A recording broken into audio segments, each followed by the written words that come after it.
Bab 385. Bendera Jiwa Emas.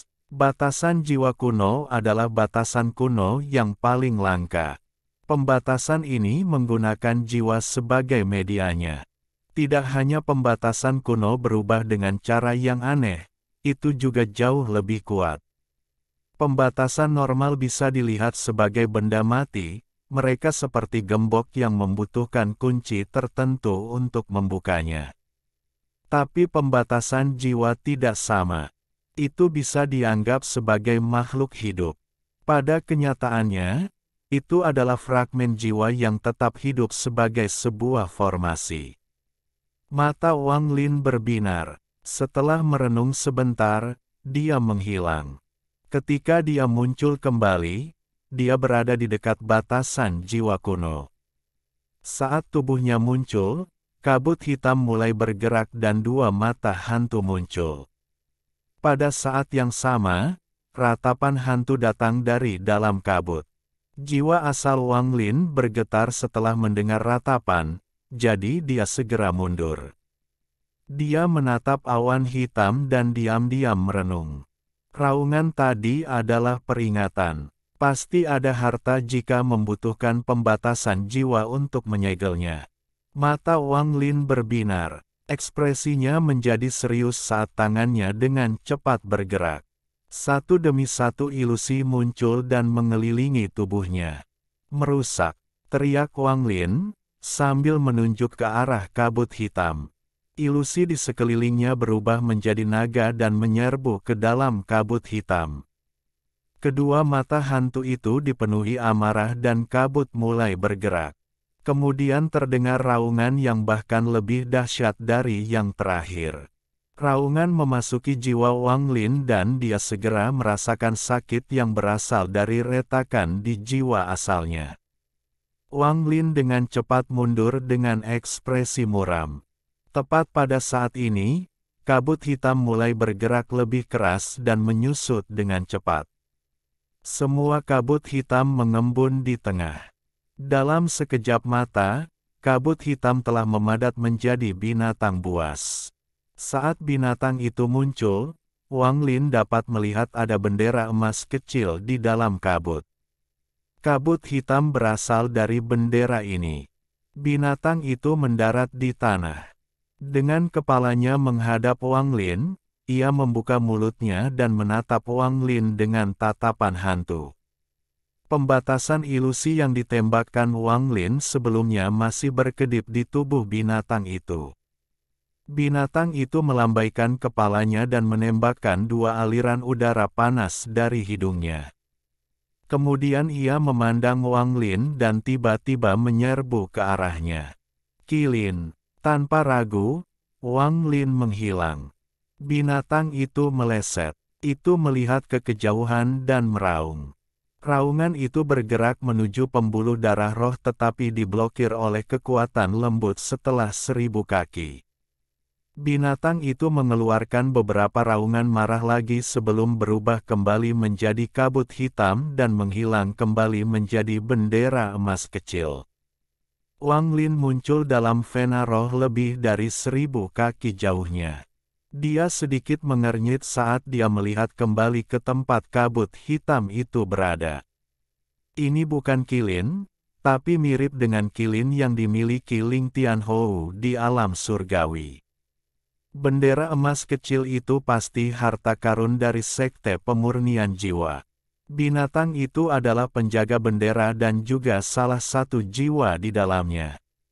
Sepertinya metode membuat bendera jiwa dari sekte pemurnian jiwa terkait erat dengan pembatasan jiwa kuno. Hanya saja, saya tidak tahu apa metode pastinya. Mata Wang Lin berbinar saat dia merenung. Kekuatan binatang buas ini ada di sekitar kekuatan pembudidaya formasi jiwa tahap awal. Kultivasi saya belum pulih, jadi saya tidak terburu-buru untuk menangkapnya. Wang Lin merenung sedikit sebelum kembali berkultivasi. Setelah melihat Liu Mei, perasaan bahaya yang dirasakan Wang Lin terhadap Suzaku muncul sekali lagi. Sangat buruk bahwa Liu Mei dapat menemukannya. Dia diam-diam memikirkannya untuk waktu yang lama tetapi masih tidak tahu motifnya. Dia juga tidak bisa melihat melalui kultivasinya, itulah sebabnya dia tidak membunuhnya lebih awal. Semua ini sangat aneh, dan keputusan Suzaku tidak masuk akal. Jika itu terjadi, aku akan meninggalkan Suzaku, pergi mencari Tian Yunzi, dan meninggalkan kekacauan ini. Wang Lin mulai merenung. Waktu cepat berlalu. Dalam sekejap mata, beberapa bulan telah berlalu. Saat pertama kali tiba, area di luar gua Wang Lin dipenuhi rerumputan liar dan agak suram. Lagi pula, tempat yang dia pilih terlalu jauh. Tapi sekarang tidak ada rumput liar, dan seseorang bahkan menanam bunga dengan aroma harum di dekatnya. Semua batu dibersihkan dan diganti dengan batu yang dipotong halus. Bahkan ada beberapa kanopi batu yang tersebar di sekitar. Seseorang bahkan membuat kolam di tengahnya dengan ikan emas kecil yang hidup di sana yang terkadang membuat riak. Ini memberi aura seperti negeri dongeng.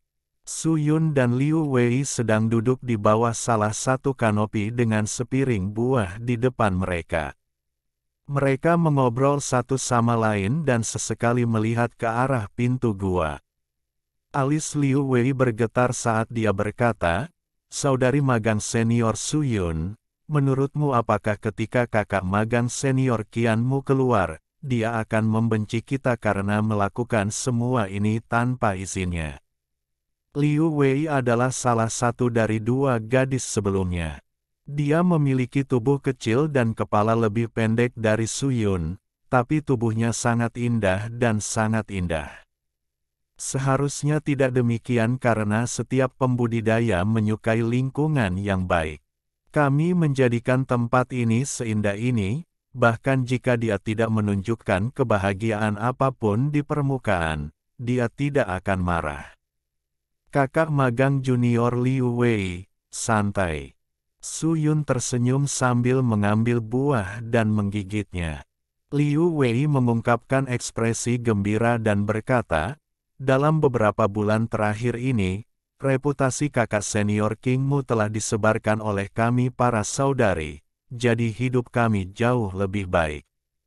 Jika ini bisa berlanjut, itu akan sangat bagus.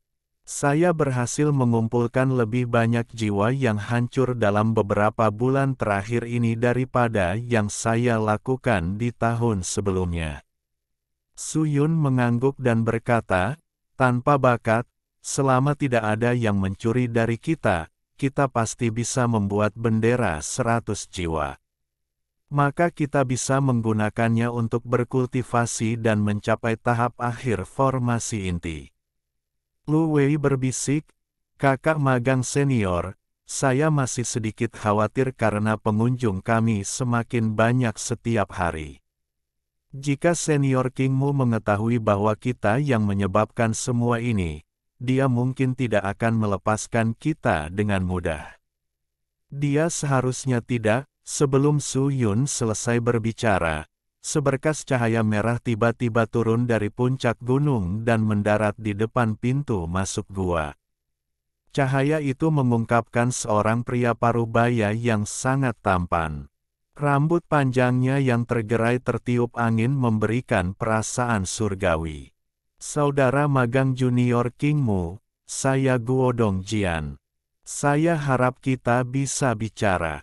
Su Yun berdiri dan berkata, "Kakak magang senior Guodong, tolong kembali, saudara magang senior Kingmu masih dalam kultivasi pintu tertutup." Petik 2. Guodong Jian mengerutkan kening. Dia berbalik untuk melihat Su Yun dan bertanya, "Kalian berdua adalah selir Kingmu?" Wajah Liu Wei memerah dan dia tidak mengatakan sepatah kata pun. Ekspresi Su Yun tetap normal saat dia berkata, "Kakak magang senior, kami memang selir kakak magang senior Kingmu." Mata Guodong Jian menjadi dingin dan dia berteriak, "Omong kosong. Tidak apa-apa jika Anda ingin membodohi orang lain, tetapi Anda berani membodohi saya. Kalian berdua, enyahlah. Dengan itu, dia berbalik dan mengangkat tangannya. Sinar energi spiritual keluar dari tangannya, berubah menjadi bentuk naga, dan menyerbu ke arah gua. Saat naga itu muncul, angin mulai menderu-deru. Ketika naga itu bertabrakan dengan pintu gua, pembatas pada pintu itu menyala, menghentikan naga itu, dan pada saat yang sama sebuah tangan raksasa muncul. Tangan raksasa itu menangkap naga itu dan meremasnya. Naga itu melolong sengsara sebelum hancur. Ekspresi Guodong Jian berubah. Dia mundur beberapa langkah dan menatap gua. Wang Lin perlahan berjalan keluar dari gua. Saat sinar matahari menerpa Wang Lin, orang bisa melihat gas hitam. Gas hitam perlahan berkumpul di belakangnya untuk membentuk tengkorak raksasa. Ilusi bendera jiwa 1000 jiwa. Ekspresi Guodong Jian berubah lagi dan dia semakin mundur. Mata Wang Lin dengan tenang mengamati Guodong Jian. Tingkat kultivasi orang ini berada pada tahap awal Nas Chen Sol. Serahkan bendera jiwamu dan aku akan membiarkanmu pergi. Suara Wang Lin tenang. Ekspresi Guodong Jian berubah suram saat dia mengeluarkan sebuah bendera kecil dengan 2 garis emas di atasnya. Dia mengguncang bendera dan satu persatu pecahan jiwa terbang keluar dari bendera. Mereka mengepung Guodong Jian dan meraung ke arah Wang Lin. Dia bergumam sambil mundur beberapa langkah dan berkata kepada Wang Lin, "Aku juga memiliki bendera jiwa 1000 jiwa. Jika Anda bisa menang, saya akan menyerahkannya." Fragmen jiwa di sekelilingnya tiba-tiba menyerbu ke arah Wang Lin. Beberapa fragmen jiwa tersebut berada pada tahap pendirian yayasan dan yang lainnya berada pada tahap formasi inti. Bahkan ada satu yang telah menumbuhkan anggota badan dan mengeluarkan aura seorang kultivator Nas Chen Sol. Wang Lin tetap tenang. Dia menunjuk dengan tangan kanannya dan berkata, "Vortex." Saat dia berbicara, pecahan jiwa yang menyerangnya semua mengeluarkan jeritan yang menyedihkan dan tersedot oleh pusaran. Segera, semua fragmen jiwa selain yang mengeluarkan aura Nas Chen Sol menghilang. Fragmen jiwa dengan aura Nas Chen Sol menjerit dan kemudian menggunakan beberapa metode yang tidak diketahui Wang Lin untuk melarikan diri dari pusaran. Dengan cepat mencoba melarikan diri ke kejauhan. Apa ini? Mata Wang Lin berbinar. Dia mengulurkan tangan dan fragmen jiwa mengeluarkan jeritan sengsara lainnya saat ditangkap. Wang Lin melihat fragmen jiwa ini dan kemudian ke Guodong Jian. "Di mana kamu mendapatkan fragmen jiwa Nas Chen Sol ini?" Guodong Jian diam-diam menghela nafas. Ketika dia melihat Wang Lin menggunakan pusaran jiwa, dia sudah menyerah untuk melawan. "Kakak magang senior Kingmu, selamat menjadi orang ketiga di Gunung Pemurnian Jiwa yang menguasai pusaran jiwa. Adapun fragmen Nas Chen Sol, saya menukar bendera jiwa 900 jiwa bersama dengan manual produksi bendera jiwa Soul Extracting Mountain untuk itu." Bab 386. Pertemuan kedua dengan Liu Mei. Dalam 3 bulan penanaman pintu tertutup ini, dengan bantuan Vena Roh, Wang Lin mampu menembus tahap Nas Chen Sol. Yang perlu dia lakukan sekarang hanyalah mereformasi jiwa asalnya dan kemudian tingkat kultivasinya akan kembali ke tahap formasi jiwa. Hanya ada 3 tanda teh yang tersisa di wajahnya dan segel Sun Tai di ambang kehancuran. Dibandingkan dengan semua ini, pencapaian terbesarnya adalah dia menemukan bahwa seluruh sekte pemurnian jiwa ditutupi oleh sesuatu yang tidak terlihat. Benda tak terlihat yang menutupi sekte ini kadang-kadang akan melepaskan pecahan jiwa dan kemudian ratusan energi spiritual yang berbeda akan keluar untuk bertarung demi mereka. Fragmen jiwa ini tidak selalu muncul di tempat yang sama, mereka tersebar di setiap bagian dari Soul Refining Mountain. Setelah menyadari hal ini, hatinya tergerak. Dia dengan cepat mengeluarkan manual bendera jiwa dan kemudian, setelah memeriksanya sebentar, dia dapat melihat beberapa rahasia. 3 metode untuk menyempurnakan bendera jiwa dibagi menjadi pemurnian jiwa, ekstraksi jiwa, dan penyegelan jiwa. Pemurnian jiwa adalah metode untuk memurnikan setiap fragmen jiwa di dunia dan menyegelnya di dalam bendera sehingga akan tumbuh bukannya menghilang. Ekstraksi jiwa berbeda. Itu tidak bisa memurnikan fragmen jiwa, itu hanya bisa mengekstraksi jiwa dari orang yang hidup dan menyegelnya di dalam bendera jiwa untuk dikendalikan. Adapun yang terakhir, penyegelan jiwa, Wang Lin tidak memiliki apapun untuk dibandingkan dan sedikit bingung. Menurut Gunung Pemurnian Jiwa, bendera jiwa berada di peringkat puluhan, ratusan, ribuan, puluhan ribu, dan seterusnya. Semakin banyak jiwa yang terkandung dalam sebuah bendera, semakin kuat bendera itu. Bendera jiwa 10 dan 100 jiwa sangat umum, tetapi begitu bendera jiwa memperoleh 1000 jiwa, bendera itu bisa menggunakan mantra tertentu dan kekuatannya akan bergantung pada jiwa utama. Untuk membuat bendera jiwa 1000 jiwa, seseorang harus memiliki jiwa utama. Ini adalah faktor pembatas yang membuat bendera jiwa 1000 jiwa cukup langka. Banyak bendera jiwa 100 jiwa telah mencapai batas 999 jiwa, tetapi tanpa jiwa utama, itu tidak bisa menjadi bendera jiwa 1000 jiwa. Hanya ada satu persyaratan untuk jiwa utama dan itu harus lebih kuat dari semua jiwa lain dalam gabungan bendera jiwa. Sementara Wang Lin mempelajari bendera jiwa, dia memikirkan Qilin jauh di bawah sekte. Binatang itu pastilah jiwa utama bendera jiwa emas itu. Wang Lin telah mengumpulkan sejumlah besar fragmen jiwa selama 3 bulan kultivasi ini. Untuk beberapa alasan, pecahan jiwa ini berkumpul di dalam pembuluh darah roh. Ketika Wang Lin memeriksa vena roh untuk pertama kalinya, mereka tidak ada.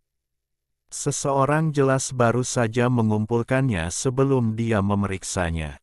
Saat dia mengumpulkan pecahan jiwa, dia mengerti kemana perginya semua pecahan jiwa di pembuluh darah roh.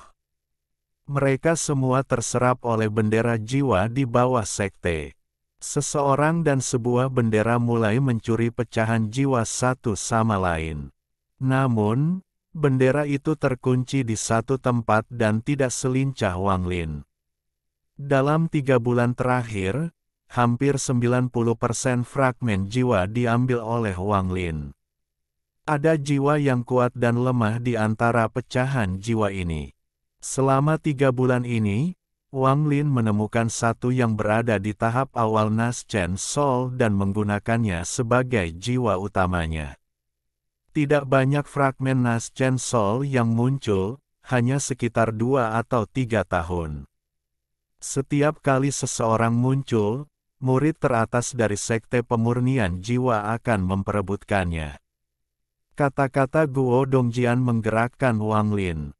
Seperti yang dia pikirkan, para murid dari gunung pengekstraksi jiwa mengekstraksi jiwa dari tubuh untuk disegel ke dalam bendera mereka.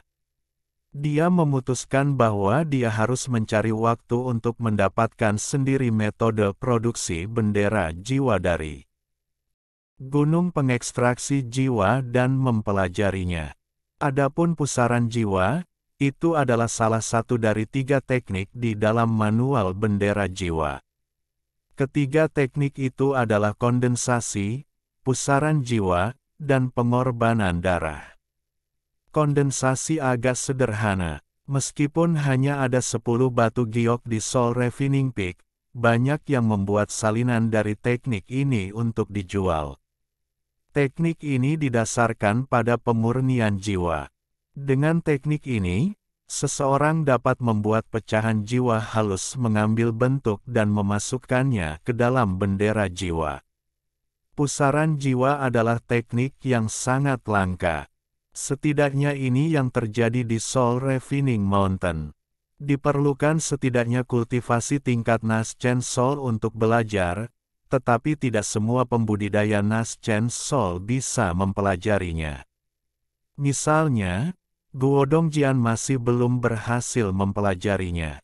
Setelah teknik ini digunakan, itu akan menyerap jiwa dalam jumlah besar. Apakah itu digunakan untuk bertarung atau mencuri jiwa? Itu sangat kuat. Teknik terakhir adalah pengorbanan darah. Menggunakan teknik ini akan meningkatkan kekuatan bendera jiwa beberapa kali lipat. Sepertiga dari alasan mengapa Sekte Pemurnian Jiwa memiliki begitu sedikit murid namun sangat kuat adalah karena teknik ini. Namun, teknik ini sangat sulit untuk dibudidayakan. Bahkan sebagian besar murid Naschen Soul tahap akhir tidak dapat mempelajarinya. Wang Lin melambaikan tangannya dan pusaran jiwa menghilang. Dia mengeluarkan bendera jiwa dan kemudian sejumlah besar pecahan jiwa diserap olehnya. Ekspresi Duodong Jian sangat jelek.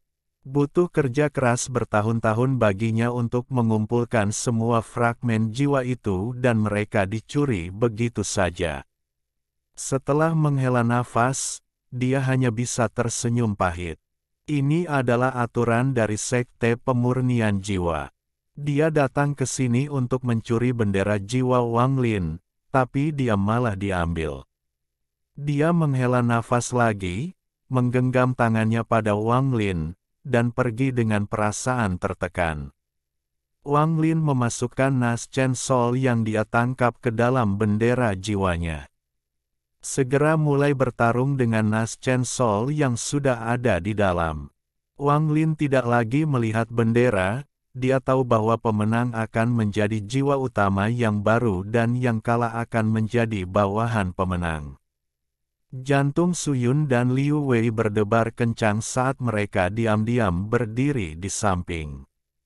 Meskipun Su Yun tampak percaya diri sebelumnya, dia tidak pernah berpikir bahwa saudara senior King Mu ini akan berhasil menguasai pusaran jiwa. Wang Lin melihat sekeliling. Tempat ini sangat elegan dan mengandung daya tarik tertentu. Wang Lin dengan tenang dan perlahan berkata, "Aku akan menghentikan masalah kalian berdua mengubah lingkungan guaku. Kalian berdua, cepat pergi." Su Yun mengungkapkan ekspresi memohon dan berkata, "Kakak magang senior King Mu, kami berdua tidak akan mengganggumu. Jika kita pergi sekarang, pecahan jiwa yang telah kita kerjakan dengan keras akan dicuri. Kami berdua hanya menginginkan tempat yang aman untuk berkultivasi. Kami pasti tidak akan membuatmu kesulitan." Wang Lin tidak berbicara, tapi matanya menjadi dingin. Hati Su Yu bergetar saat tatapan itu tertuju padanya. Liu Wei sudah menjadi penakut dan pada titik ini dia tidak dapat menahannya lagi, jadi dia mulai menangis. Liu Wei sangat berbakat. Dia mencapai tahap pertengahan formasi inti dengan relatif cepat. Kemudian, selama kompetisi murid luar, dia memberikan segalanya dan menjadi murid sekte dalam. Tapi setelah memasuki sekte dalam, itu sama sekali bukan yang dia harapkan. Sekte dalam adalah tempat yang kuat melahap yang lemah, itu terlalu berbeda dari apa yang dia harapkan dari sekte kultivasi. Wang Lin mengerutkan kening. Dia melambaikan lengan bajunya dan baru saja akan membuang keduanya ketika dia tiba-tiba mengangkat kepalanya dan menatap ke langit. Sosok hijau yang tampak seperti peri turun dari langit dan mendarat 100 kaki di depan Wang Lin. "Liu Mei, Setelah melihat wanita ini, Wang Lin mengerutkan kening lebih keras. Liu Mei tersenyum tipis dan berkata, udara Kingmu telah memulihkan sebagian besar kultivasinya. Itu membutuhkan perayaan. Saat Liu Mei berbicara, Wang Lin menunjuk ke udara, menyebabkan Su Yun dan Liu Wei pingsan. Liu Mei, langsung saja ke intinya, ada kebutuhan untuk berpura-pura.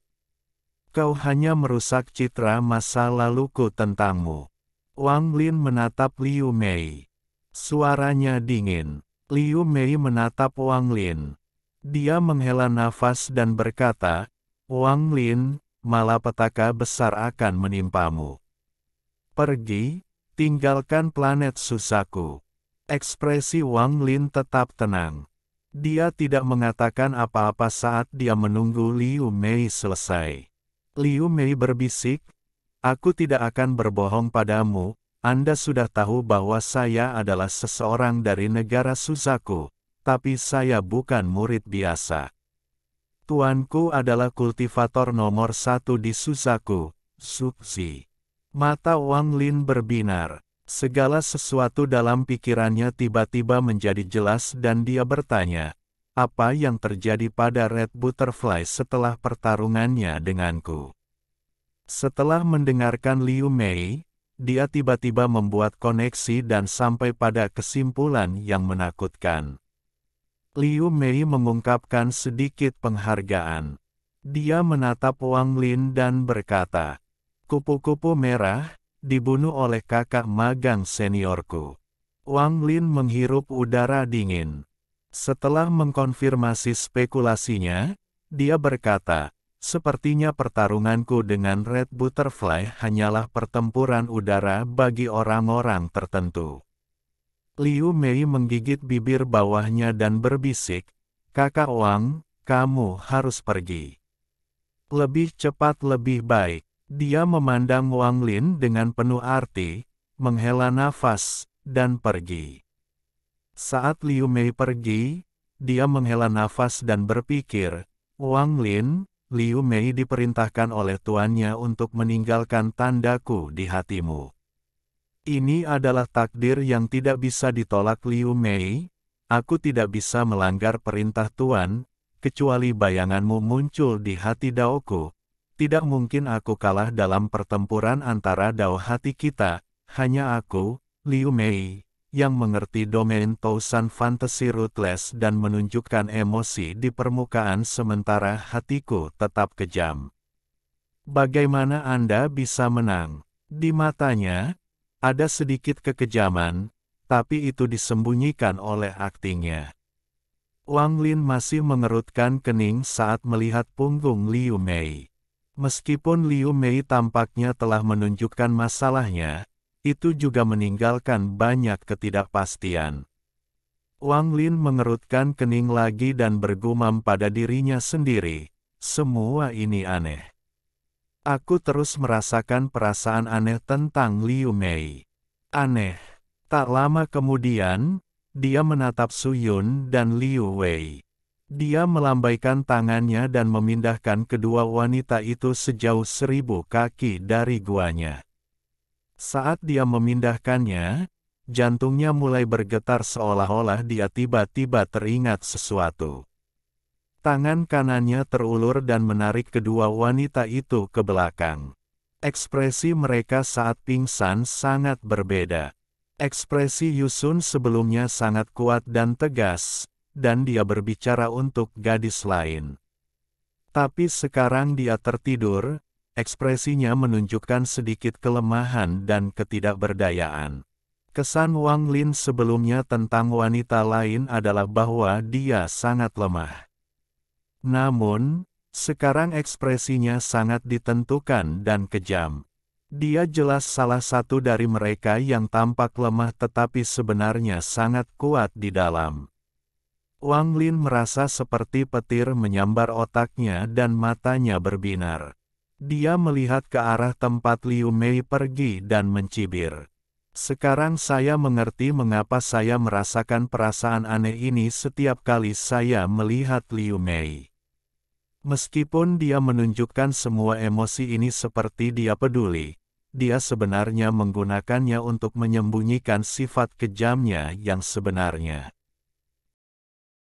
Bab 387.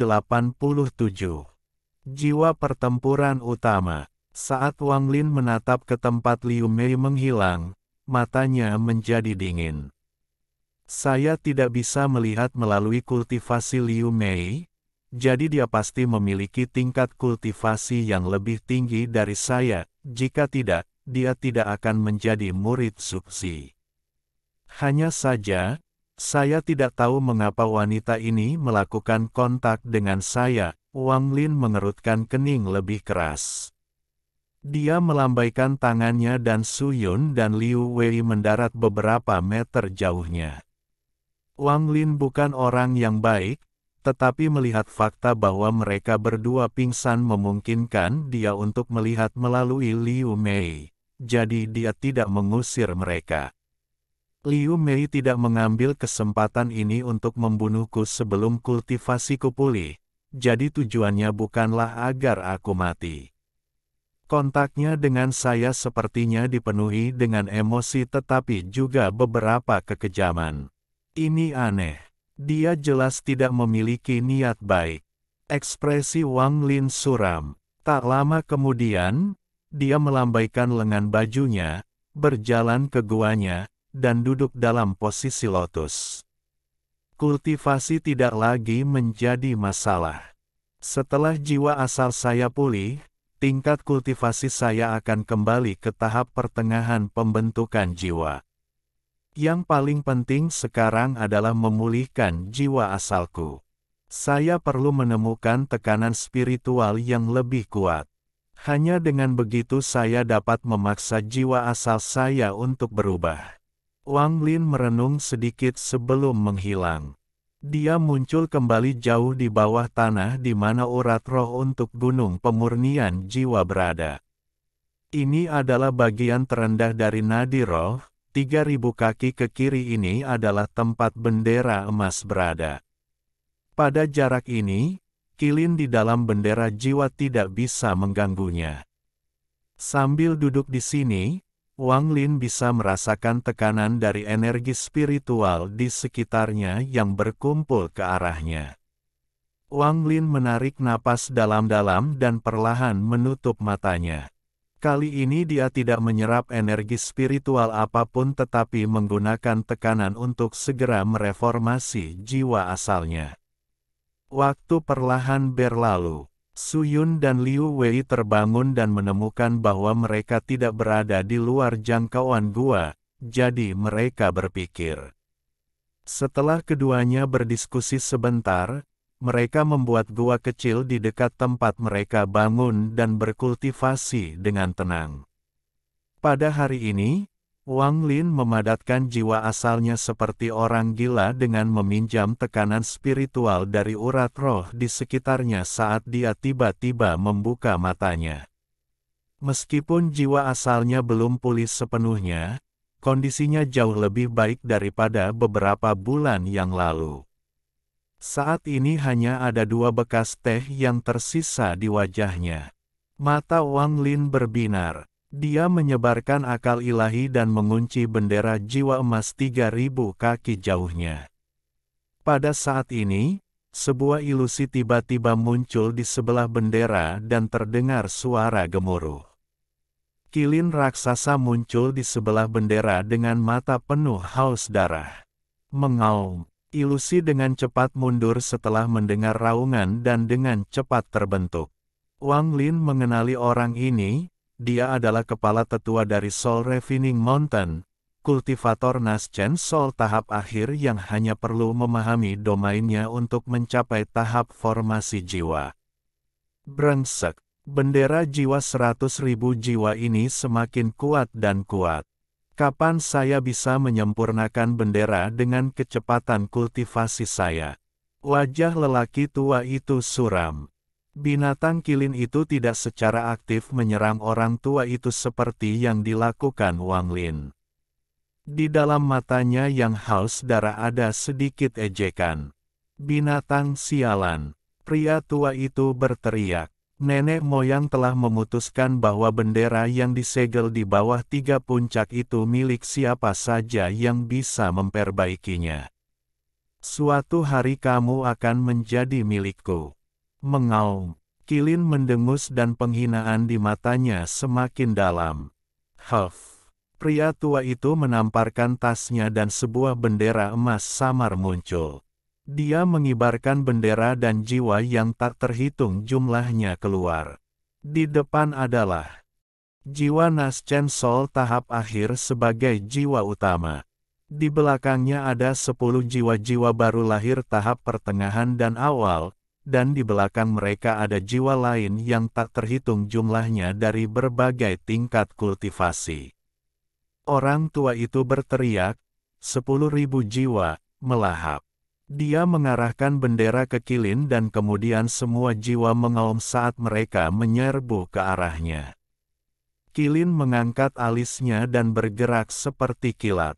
Alih-alih menghindar, itu menyerang jiwa-jiwa dan mulai melahap mereka seperti orang gila. Ini jelas bukan pertama kalinya lelaki tua itu berurusan dengan binatang buas ini, jadi dia tidak terkejut sama sekali. Orang tua itu menyaksikan binatang itu melahap jiwa. Setiap kali melahap jiwa, itu akan menjadi sedikit lebih besar. Dengan tingkat kultivasinya, dia awalnya sama sekali bukan tandingan Kilin ini, tetapi dia berspesialisasi dalam memurnikan jiwa. Dengan bendera jiwa 10.000 jiwa, dia hampir tidak bisa memegang benderanya sendiri. Tak lama kemudian, tangan lelaki tua itu mulai bergerak dengan sangat cepat. Dia membentuk segel yang berbeda. Segera, darah mulai keluar dari pori-pori di tangannya. Ekspresinya menjadi sangat serius dan kemudian bola darah muncul di hadapannya. Orang tua itu berteriak, "Pengorbanan darah." Tepat setelah dia selesai berbicara, bola darah tiba-tiba meledak menjadi bintik yang tak terhitung jumlahnya dan menutupi seluruh area. Jiwa-jiwa yang dilahap oleh Kilin tiba-tiba mulai bergerak seolah-olah mereka baru saja menerima makanan dalam jumlah besar. Mereka berusaha meninggalkan tubuh Kilin. Ada sejumlah besar jiwa di luar yang menyerang Kilin di bawah komando jiwa utama. Jiwa Naschen Sol sebenarnya bisa menggunakan mantra untuk menyerang juga. Akibatnya, raungan datang dari dalam dan luar Kilin. Namun, Kilin tidak panik dan matanya masih dipenuhi rasa jijik. Kilin tiba-tiba mengeluarkan raungan ganas. Gas hitam keluar dari bendera emas dan membentuk binatang iblis lainnya. Kedua binatang iblis itu terlihat persis sama. Ekspresi lelaki tua itu menjadi jelek. Terakhir kali dia bertarung dengan Kilin, dia terpaksa mundur saat yang kedua keluar. Sekarang dia melihatnya lagi, ekspresinya menjadi suram. Dia menamparkan tasnya lagi dan cahaya hitam muncul di tangannya. Benda di dalam cahaya hitam itu adalah lonceng dengan gagang kayu berwarna ungu yang memiliki beberapa ukiran rumit di atasnya. Aku menukar harta yang sangat langka untuk bel penyegel jiwa ini dari gunung penyegel jiwa hanya untuk berurusan denganmu. Pria tua itu berteriak. Kemudian dia mengguncang bel di tangannya. Saat bel berbunyi, binatang berbentuk manusia dengan satu tanduk di kepala mereka muncul dan menyerang Kilin. Kedua Kilin terus mengaum saat mereka terjebak. Pria tua itu mengungkapkan ekspresi gembira saat dia fokus mengendalikan harta di tangannya. Namun, pada saat ini, lebih banyak gas hitam keluar dari bendera dan Kilin ketiga muncul. Pria tua itu meraung frustrasi.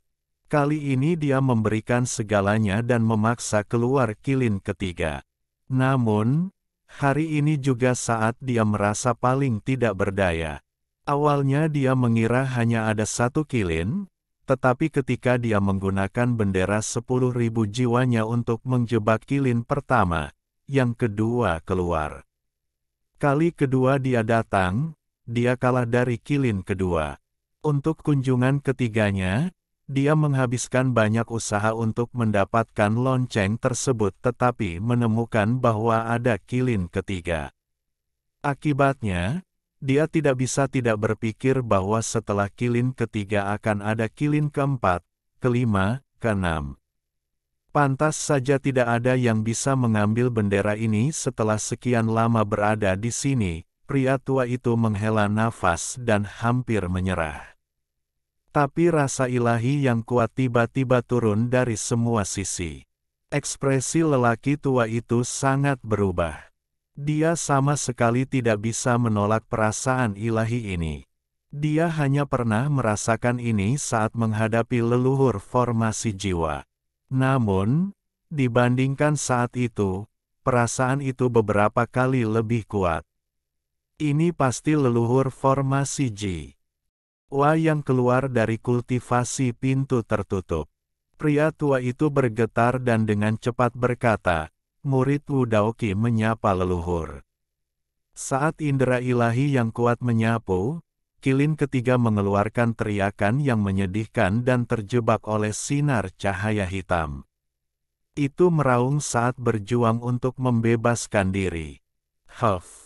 Mendengus dingin datang dari kehampaan, lalu tangan raksasa tiba-tiba keluar dari kehampaan dan meraih ke arah bendera jiwa emas. Pada saat ini, bendera jiwa emas mulai bergerak, lalu 3 kilin lagi muncul dan menyerbu ke arah tangan. Mata ketiga kilin itu ganas, tetapi ada sedikit ketakutan di dalamnya.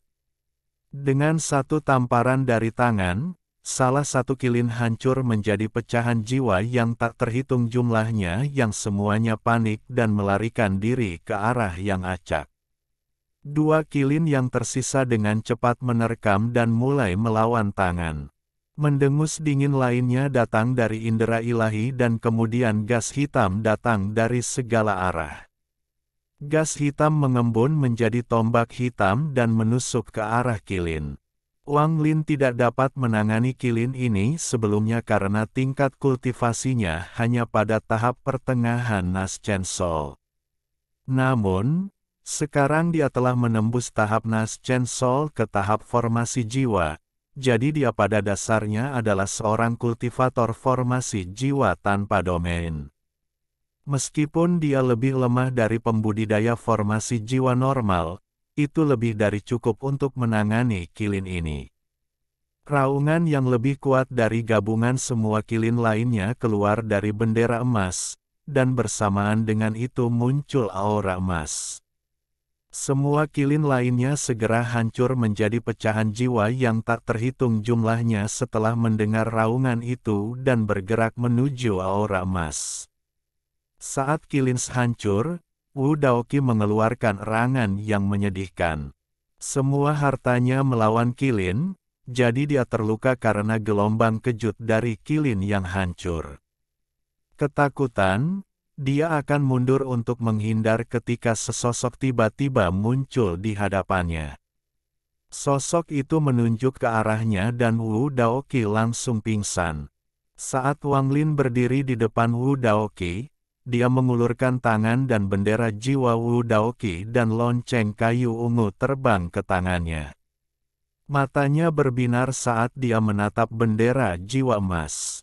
Jadi ini adalah jiwa utama yang sebenarnya dari bendera jiwa ini. Kilin lainnya hanyalah komandannya. Setelah aura emas menyerap semua pecahan jiwa, ia mengeluarkan raungan yang mengguncang seluruh gunung pemurnian jiwa. Kilin emas yang terlihat benar-benar nyata tanpa petunjuk bahwa itu dibentuk oleh pecahan jiwa muncul di hadapan Wang Lin. Alhamdulillahi jazakumullahu khoiro. Oke, cukup sekian novel kali ini. Mungkin ada kata-kata yang kurang pas, saya minta maaf yang sebesar-besarnya. Semoga yang sudah baca Allah paring kesehatan, rezeki yang barokah, dan umur yang panjang. Amin. Untuk membantu admin jangan lupa klik tombol subscribe ya.